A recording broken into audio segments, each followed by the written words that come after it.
Python is a high-level programming language that uses instructions to teach the computer how to perform a task. Python is an easy-to-learn, powerful programming language. A language which is closer to the human language, like English, is known as a high-level language.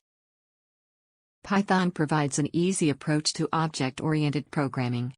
Object-oriented is an approach used to write programs. Python is a free and open-source language.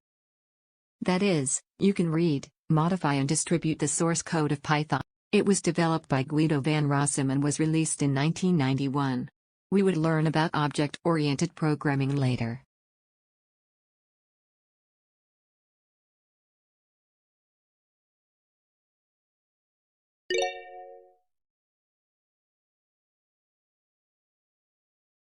Python finds its application in various domains.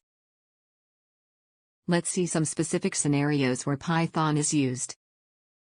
Python is used to create web applications. Python is used in game development.